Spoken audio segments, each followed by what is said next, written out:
Hi guys, are we starting to see ever so slightly a challenge to Reform UK and some of their policies? So the chairman of the party or company, Zia Yusuf, appeared on the Trevor Phillips show where he talked about cuts to public services. Reform want to do something like Elon Musk's Doge in the US, which is imposing austerity on the American people. Reform here say that they want hundreds of billions of pounds of cuts, not millions, but billions. This would be George Osborne levels doubled or even tripled. The Reform chairman was then asked where the cuts will be applied, and he made no sense whatsoever. Have a listen. What was extraordinary was, when was the last time you heard a political leader in this country with a real shot at Downing Street calling for 300 to 400 billion pounds of cuts in their first term of government? I cannot remember it inside my lifetime. Here's what's really crazy about this. Almost all of those cuts, Trevor, would actually improve the lives of British people. That is the state of decay in this country. Just to be absolutely clear, did you just say to me 300 to 400 billion pounds worth of cuts in public spending? Correct. That's what you're aiming inside the first term. Yeah, that's exactly what... 300 to 400 billion. Not million, but billion. Remember, George Osborne, when he imposed austerity, cost 300,000 lives. That was about 80 billion in cuts. Reform UK want to go with 300 to 400 billion. What Nigel said in his speech last week. All right, well, let's talk about what will go. Where would the money come from? Let's just get rid of the whole idea of, getting rid of diversity and inclusion people. That'll get you 10 million. Where is the 300 to 400? I promise you. I know who they are. I know their names. Where would you get the 300 to 400 billion quid from? The cost of DEI is pernicious, and we've cited the report. It was an independent think tank that had come up with that number, and it's well sourced. But let's go through. But before we get on to this, it's important to remember that DEI is there to help people. It's to put people in place who understand the problems facing different sections of society. But Reform UK don't care about those people. Some really big numbers. Let's go through some really big numbers, shall we? So we have the 5 billion a year. We talk about infinite money for foreign citizens. 5 billion a year and growing that is currently being spent on people who come to the country illegally and make asylum claims. Then you have the cost of... Okay, 5 billion. Now he's talking about, we would just get rid of that. Okay, but where are you going to put these people? You're saying we're not going to spend this money on them. Now, some of this money goes on processing the asylum claim. Some of this money goes on accommodation. And some of this money goes on other facilities provided to these individuals. Now, you're saying you're going to get rid of all of that. Okay, but we're talking about people who are already in Britain. Are you going to cancel all their asylum claims? And how much is that going to cost as people take you to court? Are you going to pay for that? Maybe Reform UK are going to reach into their pockets and pay the legal costs of their ridiculous policies. No, just like the Tories, they waste taxpayer money. But this is nonsensical. What are you going to do with these people? Well, Reform will say, well, we'll just deport them. Deport them where? Because you need to have agreements with individual countries. Reform UK keeps saying what we're going to do is push people back to France. We don't want to have an agreement with France, it seems.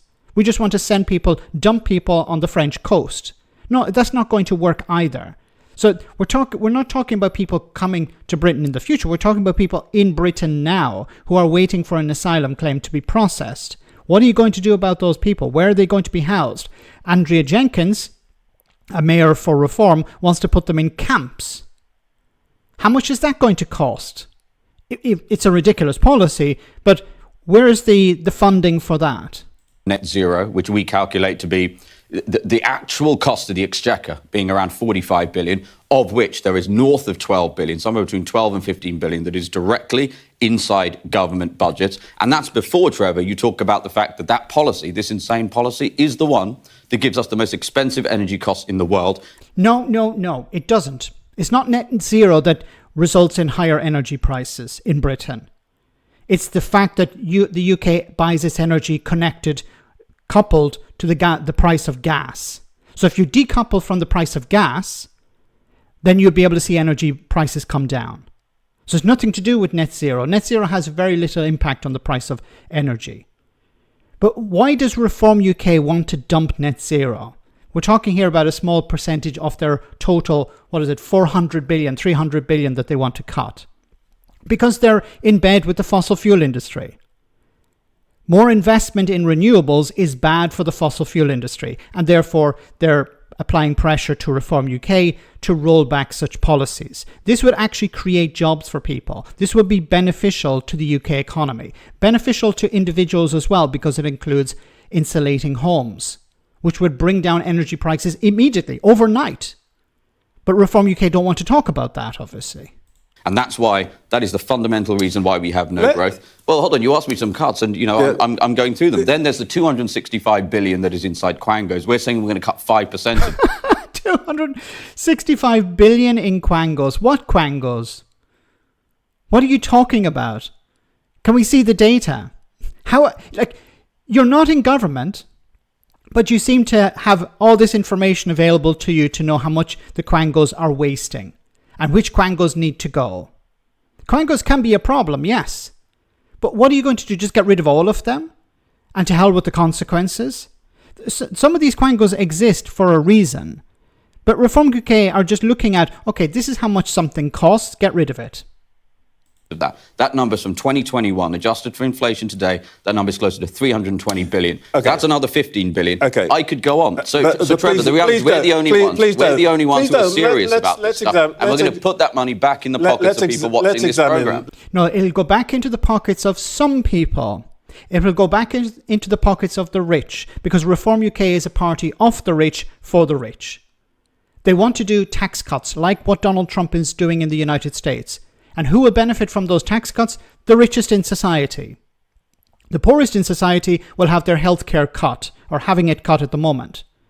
And Reform UK want to copy and paste that policy into the UK if they get into power. It will be an absolute nightmare. Let's examine them. 45 billion on net zero. The Chancellor is putting 7 billion, as I recall, and I do recall it because she sat here and told me, into the Green Prosperity Plan. Where is the other 38 billion that you mentioned going? It's throughout in a whole host of areas. So, for example, one area is the lost, for example, fuel and vehicle duty that is lost as a result of the frankly ridiculous intervention into private markets that the government has, for example, inside electric vehicles. That's a very significant amount.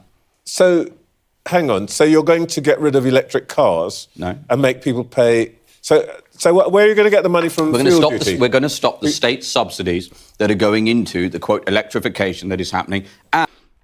This doesn't make any sense. So you want to roll back? You want to convince people to use petrol and diesel cars instead of moving to electric cars so you can recoup the cost of fuel duty? Am I understanding this correctly? I don't know. And the endless demands that are placed on automotive manufacturers, against their wishes, by the way. You know, we talk about car manufacturing in this country. He wants to go back to a time where car companies were not producing electric or hybrid vehicles. But the future is electric, the future is hybrid and electric. Like, what cars do you want to be able to export? If Reform UK get into power, what are they going to do? They're going to get rid of all these subsidies and mandates for electric vehicles and roll back and say, we'll stop producing electric vehicles. Then you're not going to be able to export anything. Because if the market is moving outside the UK, where a lot of the vehicles have to be sold into, if that market is moving away from petrol and diesel, then why would you move to petrol and diesel? One of the reasons it has been decimated is because these companies that have made their businesses based on internal combustion engines are now being asked to make electric cars at a speed much faster than consumers want them.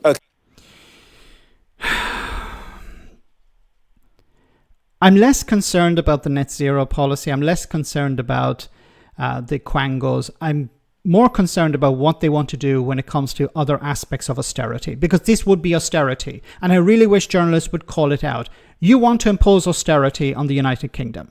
You want to destroy the economy. You want to destroy public services. You want to move away from an NHS, which is for the public, to something that's for the benefits the private sector. You want an American-style model. You may not describe it as an American-style model, but that's basically what you're pushing for. They want to gut public services. They want to funnel more money into the pockets of the richest in society. That's the goal of Reform UK. And they will use issues like immigration or the environment to convince people to vote for them.